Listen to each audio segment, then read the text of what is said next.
Good evening dear students, চলে এসেছি নতুন একটি ক্লাস নিয়ে এবং আশা করছি তোমরা আগের ক্লাসে যা ডাউট আছে সেটাও এই ভিডিওর কমেন্টে জানাবে এবং এই ক্লাসটি কেমন লাগলো সেটিও তুমি জানাবে। তো আজ আমি যেটির ক্লাস করছি সেটি আছে ক্লাস 9 এর লেসন 1 অ্যান্ড এটি West Bengal board of secondary এডুকেশনের আন্ডারে পড়ছে। তো দেখো ক্লাস 9 এর যে ক্লাসটি রয়েছে লেসন 1 এর এবং West Bengal board of secondary এডুকেশনের সিলেবাসের মধ্যে এটি রয়েছে। তো প্রথম যে লেসনটি সেটি হচ্ছে টেলস অফ ভোলা গ্র্যান্ডপা। দেখো এই বইটার first lesson tells of Bhola grandpa.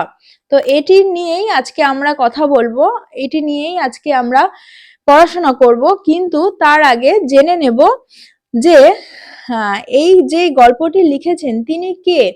দেখো রিটেন বাই মনোজ দাস। দাস সারনেমটা দেখে তুমি বুঝতে পারছো যে ইনি বোধহয় বাঙালি, তাই তো? তো এই মনোজ দাসের লেখা একটি গল্প tales of Bhola grandpa. Tales মানে হচ্ছে গল্প, স্টোরির similar word tales of Bhola grandpa. কার গল্প? ভোলা দাদু। গ্র্যান্ডপা মানে গ্র্যান্ডফাদার। তো ভোলা দাদুর একটি গল্প। এবার দেখো মনোজ দাসের সম্পর্কে একটু জেনে নেব। মনোজ দাস যিনি 1934 এ জন্মগ্রহণ করেছেন এবং তিনি এখনো জীবিত আছেন। Is an Indian award winning মানে ভারতীয় পুরস্কার বিজেতা বাইলিঙ্গুয়াল রাইটার। লিঙ্গুয়াল মানে ভাষা, বাই মানে দুটো, তো তিনি দ্বিভাষিক একজন পুরস্কার বিজেতা ছিলেন, মানে তিনি দুটো ভাষাতেই যথেষ্ট পারদর্শী ছিলেন, মানে তিনি লেখালেখি বা তার সাহিত্য চর্চা দুটো ভাষাতেই করতে পারতেন। Who writes in Odia and English. তিনি ইংলিশ এবং ওড়িয়া এই দুটো ভাষাতেই তিনি তার সাহিত্য চর্চা করতে পারতেন। He has written many novel, short stories, poem, travelogues and articles on history and culture.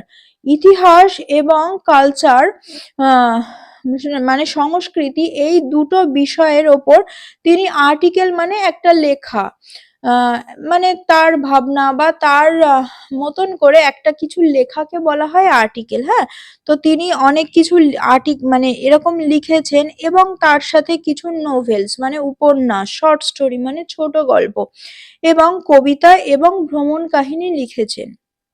এখান থেকে একটা বিষয় বলি, উপন্যাস মানে তো জানো ভীষণ বড়, একদম ইন ডিটেল বর্ণনা থাকে, একদম শুরু থেকে তার শেষ পর্যন্ত একটা কমপ্লিট স্টোরি, খুব বড় স্টোরি ডেসক্রাইব করাটাকে নোভেল বলে। কিন্তু শর্ট স্টোরি মানে কি জানো? শর্ট স্টোরি মানে এইরকম নয় যে একটা ছোট্ট আকৃতির একটা গল্প। ছোট মানে গল্পটা শেষ হয় না, মানে শেষ হওয়ার পরেও আমরা যারা রিডার আছি না, আমাদের মধ্যে একটা কোশ্চেন থেকে যায় যে শেষে কি হলো, গল্পটা তো বলে গেল না, রাইটার তো বলে গেলেন না যে শেষে কি হলো।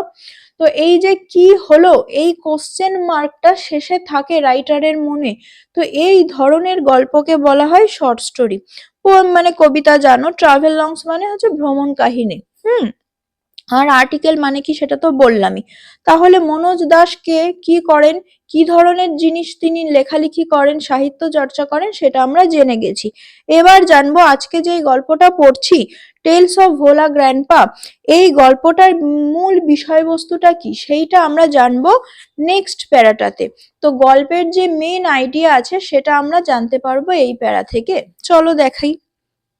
আর একটা বিষয়, ক্লাসটাকে একটু মনোযোগ সহকারে করো, একটি খাতা পেন নিয়ে বসো, কিছু জিনিস নোট ডাউন করতে হতে পারে সেটা নোট ডাউন করে নাও, এবং ক্লাসটি যদি ভালো লাগে একটি লাইক দিতে ভুলো না এবং বন্ধুদের সাথেও শেয়ার করে নাও। আর কমেন্টে জানিও যে তোমাদের ক্লাসটি কেমন লাগছে, কোন বোর্ডের ক্লাস তোমরা আগে করতে চাও, কি সিলেবাসের পড়াটা তোমরা আগে দেখতে চাও, সেইটি নিয়ে তোমরা কমেন্ট করতে ভুলো না। তো চলো দেখি এই টেলস অফ ভোলা গ্র্যান্ডপার মূল বিষয়টা কি, কি ব্যাপারে বলা হয়েছে এই গল্পটা। This text in as edited version মানে যে একটা র কিছু লেখা আছে সেটাকে কাটছাট করে ঠিকঠাক করে আবার লেখা হয়েছে। অফ দা স্টোরি মানে এই যে মনোজ দাস যিনি আছেন না, তো তার একটা short story which narrates Bhola grandpa's hilarious adventure, মানে বিশাল বিশাল, হিলারিয়াস মানে বেশ ভয়ঙ্কর, অ্যাডভেঞ্চার মানে রোমাঞ্চকর কিছু ঘটনা। তাই এই ধরনের বেশ রোমাঞ্চকর কিছু ঘটনার ভীষণ বড় ডেসক্রিপশন দেওয়া কয়েকটি গল্প আছে, তার থেকে এই টেলস অফ ভোলা গ্র্যান্ডপা ছোট ছোট কাটছাট করে লেখা একটা গল্প। বুঝলে? hilarious adventure seen through the eye of the young man who had known him closely, মানে একটা অল্প বয়সী মানুষ যে ভোলা গ্র্যান্ডপার খুব কাছাকাছিই থাকে। মানে ধরো তোমরা দুই বন্ধু সারাক্ষণ একসাথে ঘোরো, তাহলে একজন বন্ধু অন্যজন বন্ধুর সম্পর্কে খুব ভালো জানবে, তাই না?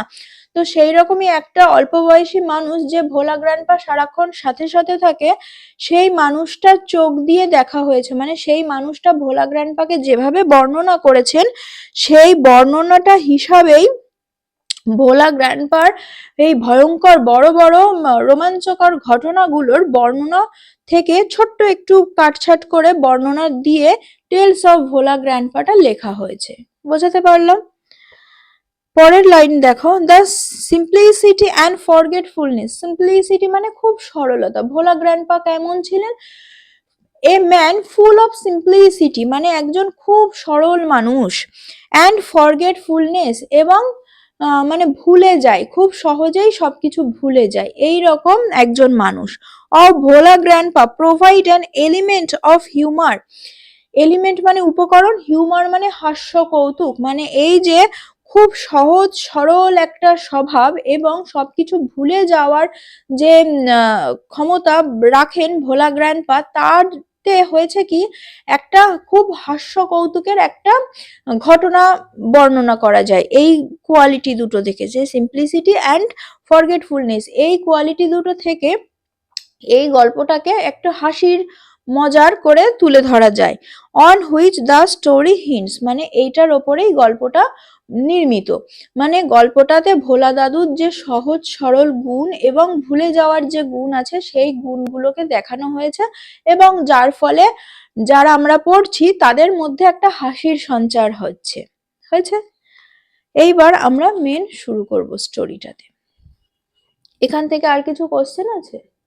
না, আর কিছু বলিনি। এবার পড়ি, তার ভেতর থেকে কোশ্চেন পাবো, প্রত্যেকটা লাইন থেকে কোশ্চেন করব, কোনো কোশ্চেনই তোমাদের পরীক্ষার আগে আননোন থাকবে না, কোনো কোশ্চেনই তোমাদেরকে আর আলাদা এফর্ট দিয়ে পড়তে হবে না। দেখো, Bhola grandpa and his wife lived at the western end of our village. Our কেন বলছেন? ওই যে একজন অল্প বয়সী মানুষের চোখ দিয়ে দেখানো হয়েছিল না ভোলা দাদু কেমন, তো এইখানে ওই আওয়ার মানে আমরা অথর ডাকবো, তো এই আওয়ার কথাটা কে বলছেন? অথর। অথর মানে কি বলতো? যিনি গল্পটা বলছেন, অথর, AUTHOR, অথর মানে যিনি গল্পটা বলছেন। তাহলে এখানে গল্পে our means author. Bhola grandpa and his wife live at the western end of our village. তাহলে ভোলা দাদু আর তার স্ত্রী বাস করতেন, কোথায় বাস করতেন? আমাদের গ্রামে। মানে এই গল্পটা যিনি বলছেন তার গ্রামের at the western end, end মানে প্রান্ত, ওয়েস্টার্ন মানে পশ্চিম, পশ্চিম প্রান্তে বাস করতেন। ক্লিয়ার? লাইনটার মধ্যে আর কোনো ডাউট নেই, কোনো ওয়ার্ডের কোনো মানে তোমরা অজানা নয়। তাহলে ভোলা দাদু এবং তার স্ত্রী বাস করতেন গ্রামের পশ্চিম প্রান্তে, কার গ্রামের? যিনি গল্পটা বলছেন তার গ্রামের। এখান থেকে দুটো প্রিপজিশন পাচ্ছি, একটা অ্যাট। অ্যাট কোথায় বসে? যখন কোনো দিক বলবো বা কোনো জায়গা বলছি, তাই না? তাহলে গ্রামের পশ্চিম প্রান্ত এটা একটা দিক তো, বা এটা একটা জায়গা, তাই তো? তাহলে সেখানে আমরা প্রিপজিশন ব্যবহার করব অফ। কেন এই প্রিপজিশনটা পড়াতে পড়াতেই বলছি, কেন কি তোমাদের গ্রামারের সিলেবাসে আছে যে অ্যাপ্রোপ্রিয়েট আর্টিকেল প্রিপজিশন বসাও, তাই পড়তে পড়তেই শিখে নেব, ঠিক আছে? এবং আরেকটা পাচ্ছি অফ আওয়ার ভিলেজ, মানে আমাদের গ্রামের, এই যে র বলছি না গ্রামের, এই র মানে অফ বসে ইংরেজিতে। টেবিলের পা, লেগস অফ টেবিল, টেবিলের র বলেছি, ওই র মানে হচ্ছে অফ। অফের ব্যবহার শিখলে হয়তো অনেকেই জানো, কিন্তু যে জানো না সেও এখান থেকে জেনে নাও। দুটো প্রিপোজিশন পেয়েছি এবং একটি কোশ্চেন পেয়েছি ফার্স্ট লাইন থেকে, যে where did Bhola grandpa and his wife live, Bhola grandpa এবং তার স্ত্রী কোথায় বাস করতেন। তাহলে হোয়ারের জায়গায় উত্তরটা হবে, কিন্তু সেটা শেষে হবে, আগে আমি নাউন দেব, তাই তো। ভোলা গ্র্যান্ডপা অ্যান্ড হিজ ওয়াইফ, তারপর ভার্ব দেবো লিফট। দেখো এখানে আমি লিফট করেছি, তাই তো, কিন্তু এখানে ছিল লিভ। কেন করলাম? তার কারণ কোশ্চেনে তো ডিড আছে, তাই না, ডিড মানে পাস্ট টেন্স, তাহলে আমার মেন ভার্বটাকেও পাস্ট হিসাবে লিখতে হবে, মেন ভার্বটাকেও আমি পাস্ট হিসাবে লিখব। তারপর আমি উত্তরটা দেব, at the western end of our village, আমাদের গ্রামের পশ্চিম, সরি অফ আ ভিলেজ লিখেছি, দেখো যে একটা গ্রামের পশ্চিম দিকে থাকতেন। তাহলে এখান থেকে হোয়ার দিয়ে যে কোশ্চেন গুলো হয় তার আনসার করা শিখলে, যে আগে নাউন নেব, তারপর ভার্ব নেব, পাস্ট আছে কিনা দেখব, দেখে পাস্টে উত্তর করব, তারপর আমি আমার উত্তরটা দেব, ঠিক আছে। নেক্সট লাইনে যাই। A large bakul tree overshadow, a large bakul tree, বকুল গাছ, আর সেই গাছটা কেমন, বেশ বড় সড়ো, তাহলে একটা বেশ বড় সড়ো গাছ ওভার শ্যাডো, ওভার শ্যাডো মানে ওপর থেকে বাড়িটাকে ছায়া দান করছে, শ্যাডো মানে ছায়া, তাহলে গাছটা এমন বড় যে নিচের যে বাড়ি আছে সেটাকে ও ছায়া দিচ্ছে। ওভারশ্যাডো দেয়ার হার্ট, দেয়ার মানে ওই ভোলা দাদু আর তার স্ত্রী, ওনাদের যে হাট ছিল না, কুড়ে ঘর ছিল, ওই কুড়ে ঘরটাকে ওপর থেকে ছায়া দান করে। দেখো এখান থেকেও একটা কোশ্চেন পাচ্ছি, which tree did overshadow their heart, তাহলে এই হুইচের জায়গায় আনসারটা দিয়ে দেব, এ লার্জ বকুল ট্রি, তারপর ওভারশ্যাডো, দেখো আবার ইডি দিয়েছি, এখানে ডিড আছে তাই এটা পাস্টে লিখেছি, ওভারশ্যাডো দেয়ার হার্ট দেখে দেখে লিখেছি, শুধু পাস্ট টেন্সটাকে মনে করে করে দিয়েছি। তাহলে একটা বড় বকুল গাছ তাদের ঘরটাকে ছায়াদান করে। পরের কোশ্চেন, এই পরের লাইন দেখো, in the bakul tree live a small troop of monkey, আর সেই বকুল গাছে কে থাকে, একটা ছোট বানরের দল, তাহলে দলকে কি বলছি, ট্রুপ। তাহলে দেখো ট্রুপ অফ মাঙ্কি, এই যে ফ্রেজটা troop of monkey, troop of monkey এটা কিসের এক্সাম্পল, কালেকটিভ নাউনের এক্সাম্পল। নাউন 5 প্রকার, গ্রামার ক্লাসে করব নাউন 5 প্রকার, কিন্তু এখন জেনে নিচ্ছি যে troop of monkey is an example of collective noun. তাহলে তোমার গ্রামারের কোশ্চেন যদি এরকম আসে যে কালেকটিভ নাউন দিয়ে ফিল ইন দ্য ব্ল্যাঙ্কস করো এবং সেখানে ড্যাশ অফ মাঙ্কি এরকম যদি থাকে, তাহলে তুমি সহজেই উত্তরটা করতে পারবে ট্রুপ অফ মাঙ্কি। তাহলে একটা ছোট বানরের দল সেখানে বাস করে। আরেকটা কোশ্চেন পাচ্ছি, হু live on that very bakul tree, that মানে কি বলতো, দ্যাট ভেরি মানে ওই, ঠিক ওই গাছটা, যেই গাছটা নিয়ে কথা বলছিলাম ঠিক ওই গাছটার ইংরেজি হচ্ছে দ্যাট ভেরি, মানে ঠিক এই পেনটা, ঠিক ওই বইটা, এরকম বোঝাতে that very pen, that very book এরকম বসে। তো who live on that very bakul tree, কে ওই বকুল গাছের ওপর বাস করত, তাহলে এই হু এর জায়গাতেই আনসারটা দিয়ে দেব, a small troop of monkey হচ্ছে আমার আনসার, তাই তো, একটা ছোট বানরের দল। তারপর বাকিটা দেখে দেখে লিখবো, lived on that very bakul tree, একটা ছোট বানরের দল ওই বকুল গাছটাতে বাস করত। নোট ডাউন করে নাও, হ্যাঁ। Bhola grandpa and his wife did not mind it, কিন্তু ভোলা গ্র্যান্ডপা আর তার স্ত্রী এটা নিয়ে বিশেষ কিছু মনে করতো না, মানে ভোলা দাদু আর তার স্ত্রী কুড়ে ঘরের ভেতরে বাস করছে, ভালো কথা, গাছের ওপরে মাংকিরা যেমন বাস করছে করুক, তা নিয়ে ওদের কোনো অসুবিধা নেই। নেক্সট প্যারা দেখো, ওয়ান মুনলিট নাইট, মুনলিট মানে কি বলতো, যে হচ্ছে জ্যোৎস্নাকৃত রাত, দেখো ওয়ান মুনলিট নাইট, মুনলিট মানে হচ্ছে জ্যোৎস্নাকৃত, লিট কথাটা কোথা থেকে আসে, লাইট কথাটার থেকে, লাইট মানে আলো, মুন মানে চাঁদ, চাঁদের আলোর যে রাতটা হয় চাঁদনি রাত, সেই রাতটাকে কি নামে ডাকবো? মুনলিট নাইট বা জ্যোৎস্নাকৃত রাত। তাহলে ওয়ান মুনলিট নাইট, একটা জ্যোৎস্নাকৃত রাতে, we were returning from a festival, we মানে অথর, অথর ফিরছিলেন, ওয়াজ রিটার্নিং, এখানে উই বলেছে, উই প্লুরাল তাই বসিয়েছেন ওয়ার, তো প্লুরালের পরে ওয়ার বসে। We were returning from a festival, আমরা একটি ফেস্টিভ্যাল মানে উৎসব, উৎসব থেকে ফিরছিলাম। তাহলে দেখো এই লাইন থেকেও কোশ্চেন পাচ্ছ যে from where the author was returning, তাই তো, কোথা থেকে অথর ফিরছিলেন, তাহলে ফ্রম হোয়ার এর জায়গাতেই উত্তর দিয়ে দেব ফ্রম আ ফেস্টিভ্যাল, কমা দেব দি অথর ওয়াজ রিটার্নিং। কেন কমা দিচ্ছি বলতো? কেন কি যখন প্রনাউন্সিয়েশন করছি না তখন ফ্রম আ ফেস্টিভ্যাল একটা উৎসব থেকে লেখকরা ফিরছিলেন এইভাবে বলছি, তো তো এই যে থামছি, থামার জন্য কমা দিচ্ছি, এটাকে পাঞ্চুয়েশন বলে। তো এই যে ফেস্টিভ্যাল থেকে হয়ারের জায়গায় উত্তর দিয়েছি, বাকিটা দেখে দেখে লিখেছি। উত্তর লেখাটাও তোমরা বুঝলে কি করে লিখতে হয়। তাহলে একটা ফেস্টিভ্যালের থেকে অথর ফিরছিলেন। পরের লাইন দেখবো, প্রত্যেকটা লাইনে লাইনে কোশ্চেন। আর এই দেখো কোশ্চেন গুলো কি কঠিন কিছু না, কিন্তু আমি এভাবে বুঝিয়ে দিলে তোমাদের কাছে কিন্তু আর কঠিন লাগবে না। তো এইভাবে কোশ্চেন অ্যানালিসিস করলে তোমার পরীক্ষার আগে কোনো প্রশ্নের কোনো উত্তরই অজানা থাকবে না, তোমার মধ্যে পরীক্ষা ভালো দেওয়ার কনফিডেন্স গ্রো হতে বাধ্য। পরের লাইন দেখো, the road was long and foggy, রাস্তাটা কেমন ছিল? রাস্তাটা ছিল হচ্ছে তোমার লম্বা এবং কোশ্চেন হতে পারে, মানে এটা শেষের কোশ্চেন তো, কিন্তু আমি ওপরে লিখেছি তাই নাম্বার 6 হয়েছে।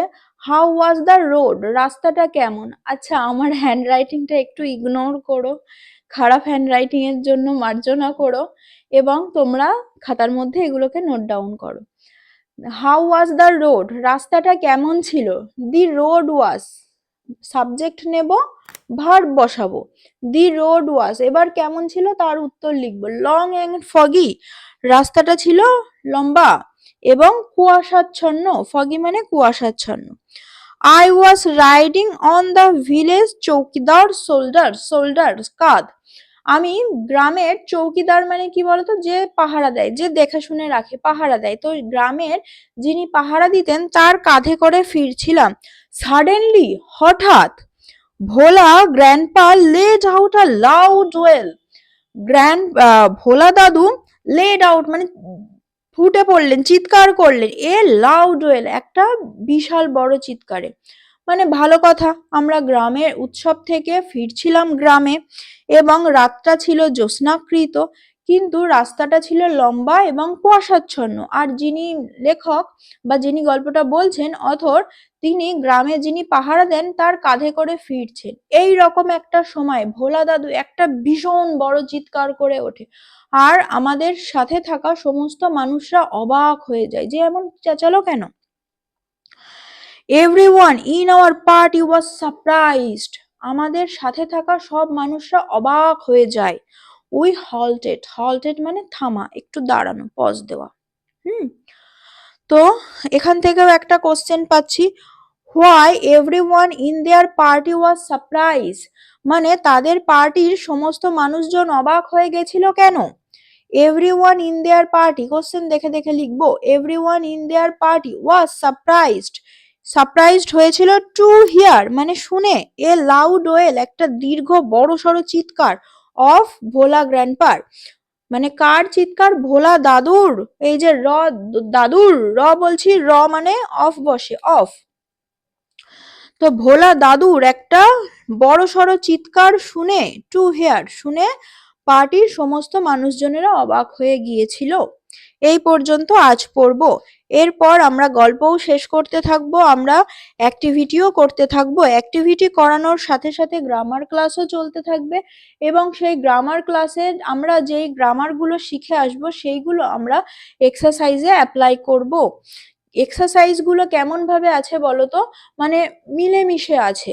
তুমি একটা গ্রামার চ্যাপ্টার পুরোটা কভার আপ করেছো, তার সমস্ত নিয়ম জানো, এবার সমস্ত নিয়ম থেকে একটা দুটো করে এক্সাম্পল তোমাকে দেওয়া আছে। এবার তুমি তো ওই একটা দুটো এক্সাম্পল প্রথম দিনই করতে পারবে না, তোমাকে গ্রামার ক্লাসটা জানতে হবে, তবে ওই একটা দুটো আনসার তোমার কাছে তখন সহজ হয়ে যাবে, তাই না? তার জন্য তোমাদেরকে গ্রামার ক্লাসটাও করতে হবে। এই ধরনের বিভিন্ন ক্লাস পেতে তোমরা চ্যানেলটিকে সাবস্ক্রাইব করে রেখো, এবং যদি ভালো লাগে তাহলে লাইক অপশানটি প্রেস করে দিও এবং বন্ধুদের সাথে শেয়ার করে দিও। আর ক্লাসটি কেমন লাগছে, কোন বোর্ডের ক্লাস তোমরা আগে পেতে চাও বা কোন চ্যাপ্টারটি পেতে চাও, সেটিও কমেন্ট করে যেতে ভুলো না। পরীক্ষার আগেই সমস্ত চ্যাপ্টারই কভার আপ হবে রিভিশনের সাথে। আর তার জন্য তোমাদের দরকার প্রত্যেকটি ক্লাসকেই সুন্দরভাবে অ্যাটেন্ড করা, কোনো ক্লাস মিস করো না, তার জন্য চ্যানেলটিকে সাবস্ক্রাইব করতেও ভুলো না। এবার তোমাদের ক্লাসটি কেমন লাগলো সেটিকেও তোমরা জানিয়ে যেও, ঠিক আছে? আর তোমরা এর আজ যেটুকু ক্লাস হলো তার কোনো কিছু ডাউট আছে কিনা কমেন্টে করো, আমি প্রত্যেকের কমেন্টের রিপ্লাই দেওয়ার যত সম্ভব চেষ্টা করব। এবং তোমরা যদি অনলাইন ক্লাসে ভর্তি হতে চাও তাহলে আমাদের সাথে এই নাম্বারে যোগাযোগ করো। অনলাইন ক্লাস হোক, স্পোকেন ইংলিশ হোক বা অফলাইন ক্লাস হোক, কিভাবে ক্লাসে অ্যাটেন্ড করবে, কিভাবে ক্লাসে যুক্ত হবে, কতগুলো ক্লাস হয়েছে তার ডিটেল কিভাবে পাবে বা কিভাবে পড়াশোনা করবে, সমস্ত কিছুই জানতে তোমরা এই নাম্বারে যোগাযোগ করো। আমাদের টিম তোমাদেরকে খুব সুন্দরভাবে গাইড করে নেবে এবং খুব কম খরচে, মানে খুবই ন্যূনতম খরচে তোমরা অনলাইন ক্লাস করতে পারবে। তো এই ধরনের ভিডিও তোমাদের কেমন লাগছে সেটি জানাতে ভুলো না। আজ এই পর্যন্তই পড়বো এবং এই কোশ্চেন যেগুলো অ্যানালাইসিস করলাম সেগুলো তোমাদের কেমন লাগছে সেগুলোও জানিয়ে যেও। আর এইগুলোকে প্লিজ খাতায় নোট ডাউন করে রেখো, কেন কি সবসময় স্ক্রিনশট তোমাদের কাছে থাকবে না। পরীক্ষার আগে তোমরা যদি একবার রিভিশন করতে চাও, একবার চোখ বুলিয়ে দেখতে চাও, তখন খাতাটাকে জাস্ট একবার চোখের সামনে নেবে, দেখবে কতটা ক্লিয়ার হয়ে গেছে। তোমার একবার যদি এই ক্লাসটা মন দিয়ে করো না, তো তোমাকে বাড়িতে আর আলাদা করে পড়ার যে খাটুনিটা সেটা খাটতে হবে না। একবার এই কোশ্চেন গুলোকে চোখের সামনে নেবে, তোমার কাছে পরীক্ষার আগে সমস্ত প্রিপারেশন অল রাইট। ওকে, তো চলো আজ এই পর্যন্তই, পরবর্তী ক্লাসে আসছি খুব জলদি, এবং সেই পর্যন্ত সকলেই ভালো থেকো, সুস্থ থেকো এবং আমাদের সাথে যুক্ত থেকো।